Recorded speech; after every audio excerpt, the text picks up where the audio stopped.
A bit of a lead now. Roger Jenkins in the yellow boat, number 9, looking over his shoulder. 205 horsepower, he tells me his engine produces. And it's still very close because behind him there, number 23, Alan Lawson.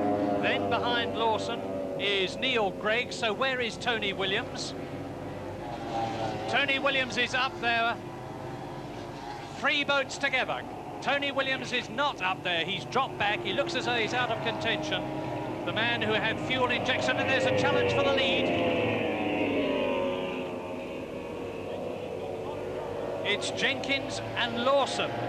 And right with Lawson is number 5, Neil Gregg. Neil Gregg in the dark boat. Lawson in the lighter one, the Hodges Mercury boat.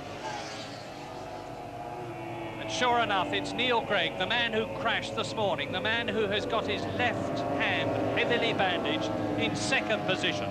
In 3rd position, the boat we're looking at now, Alan Lawson's Hodges Mercury boat. He comes from Bournemouth, and there is the battle for 2nd place, and that is the man who is 2nd in the Veldon Mariner boat. 6-cylinder, 2-stroke engine, and he's coming right up to Jenkins. Jenkins going into the turn, and he is Neil Gregg in the blue and white boat with the orange helmet. He crashed badly, very badly indeed, in 1976. There is Jenkins leading. Neil Gregg still in 2nd position, who crashed badly in 76, destroyed the main nerve in his arm, was paralysed for 2 years and recovered, and that's the form he's showing now. So Jenkins leads, number 5, Gregg in 2nd place, Alan Lawson in 3rd position. We are on lap 5, which is the quarter distance lap. Jenkins, yellow boat, Neil Gregg, the blue and white one, Lawson, the navy blue boat, Tony Williams, that so much was expected of, is out of the race apparently, and there is Alan Lawson on the right of your picture as Jenkins goes through. Behind him, Gregg. Start the stopwatch. Gregg is closing. There's Lawson. Lawson in 3rd position. Gregg coming right up to Jenkins on the turn. There's Jenkins, there's Gregg, there is Lawson.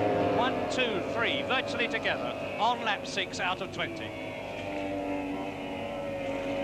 1,500 yards each lap, 20 laps, 17 miles. The lap record is held by Mark Wilson, 35.9 seconds, and that's a speed of 85.24 miles an hour. And momentarily, Neil Gregg had the lead.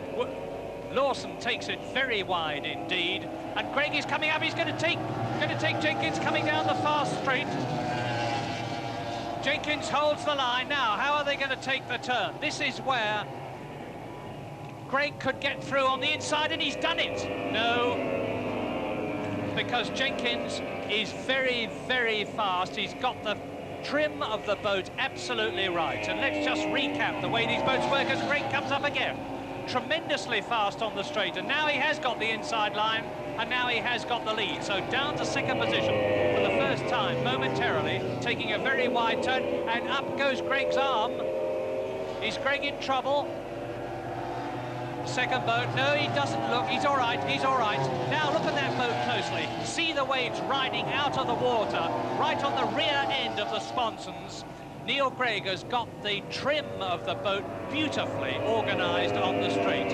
He has 2 trim buttons on the steering wheel, can adjust the angle of the engine, and therefore the inclination of the boat. He can get air under the tunnel of the boat. You can look at it now. You can see the propeller thrashing in the background with Lawson on the left of your picture. Gregg is in 2nd place, only just behind Jenkins, and they are on lap 8 out of 20.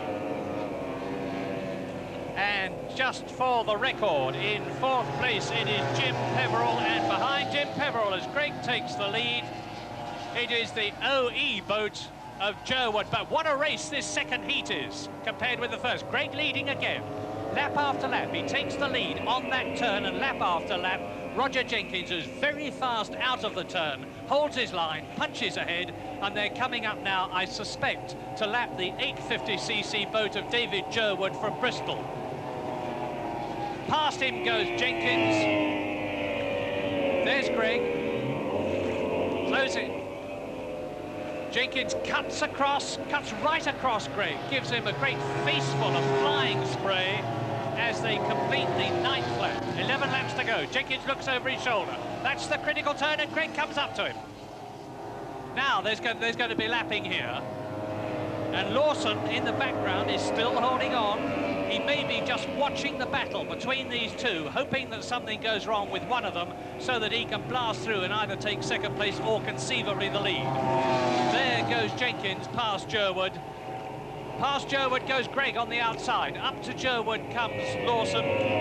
So the first three men have lapped the Bristol man, David Jerwood, as Jenkins goes away. Now Jenkins for the first time has got a discernible lead, and it is... But no, again, Greg comes through that flattened S turn at the end of the lap, distinctly quicker, in fact, very much quicker than Jenkins. And now on the just over the half-distance lap, lap 11 out of 20, Greg has not only got the lead, but it looks as though Lawson in third place in the Hodges Mercury boat is closing up on Jenkins. Jenkins in a Seabold Mariner. That's a Seabold hull designed and built by the great Billy Seabold, the American driver, with a Mariner engine, 6-cylinder two-stroke, 200 horsepower. Jenkins fighting back against number 5, wheeler dealer Neil Craig, because that's what he describes himself as. And he's certainly dealt himself a terrific hand for this race, but again, Jenkins gets through. Jenkins has turned the table on Greg in exactly the way that Greg did on him, and did you see the way Greg went across Lawson's bow there?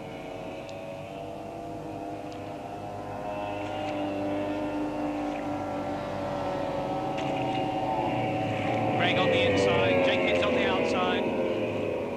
Lawson through, third position. These three boats dominating the race. Behind them, Jim Peverell, the joiner, 47 years old, not in the race as far as the first three places are concerned. And don't forget, it is the first three, plus the fastest of the two fourth-place men in the two heats that qualified for the seven-man final. So, Jenkins and Greg together. Lap 13, 20-lap race, 17 miles.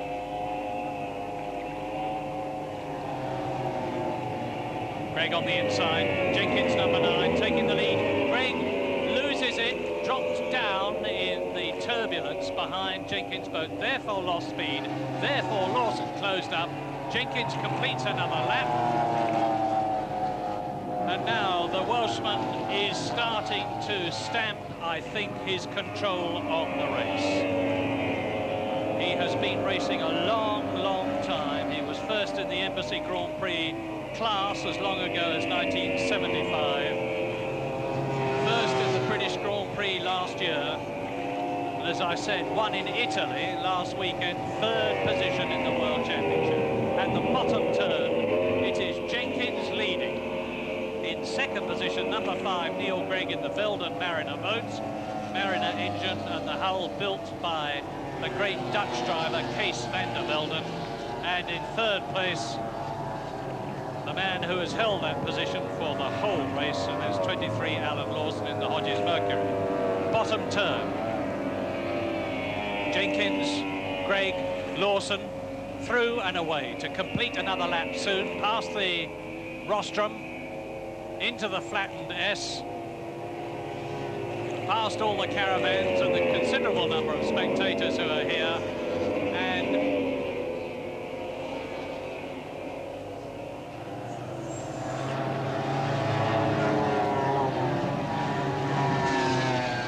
Jenkins and Craig together. This is lap 16. They have completed 3/4 of the race, and Greg, who had dropped back, he's probably in considerable pain with his hand, the back of which was badly slashed by a piece of rough fiberglass when he was thrown out of the boat when he crashed at the bottom turn in practice. It's very heavily bandaged. He said it was a bit painful, but he was going to do the best he can, and the best he can seems to be very good indeed. Jenkins leading, Craig second, Lawson third, lap 16. The ebullient Roger Jenkins, who runs a chain of 8 shops as well as doing this rushing all around the world, racing powerboats, because he does tremendous distances, has raced with enormous success and regularity in South Africa. And that is the double world champion in the OE class, taking the turn. Now you see the gap between himself and Greg in the blue and white boat, Lawson, number 23, in the dark blue boat, as they come up shortly to complete the 17th lap in this 20-lap race. And they're closing up on a couple of tail enders, and that's going to be interesting. One of them is Jim Peveril, the man who is in 4th position. So look for a yellow boat ahead of Roger Jenkins, number 36. There he is on the outside. He has been lapped. 36, Jim Peveril, has been lapped now by the race leader, Roger Jenkins. And there, number 55, is Dave Jerwood, who was lapped a long time ago. I remind you, there he is. He's being lapped on the inside by Neil Gregg, who's still very close to Roger Jenkins. This is the 18th lap. There's only 2 laps to go at the end of this one.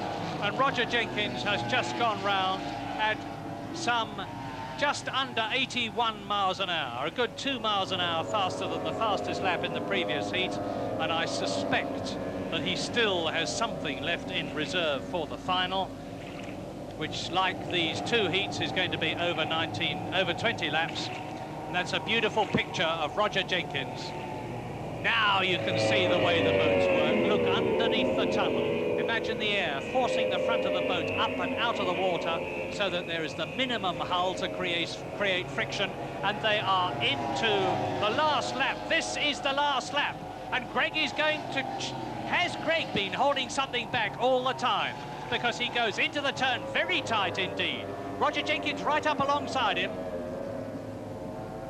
Now, down, this is the fastest part of the course. This is the 110-mile-an-hour straight, and they are absolutely together as they go down to the bottom turn, and Lawson is dropping back.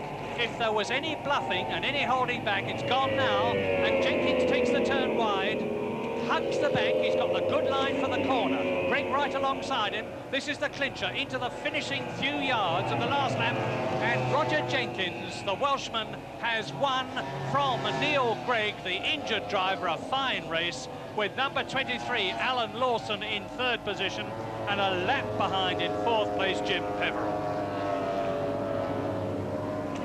Jenkins in the Seabold Mariner, the winner. In 2nd place, Neil Gregg in the Velden Mariner, and in 3rd place, Alan Lawson in a Hodges Mercury boat, and that bodes for a very good final.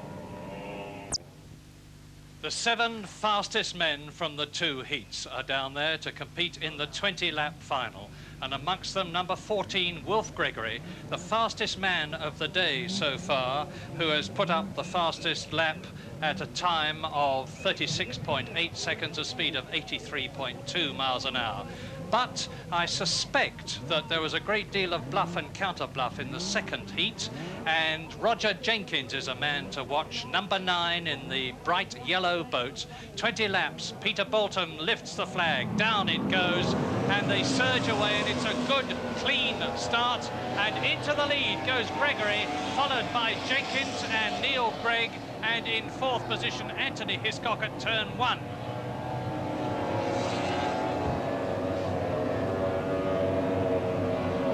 And there's a boat stalled at the top turn.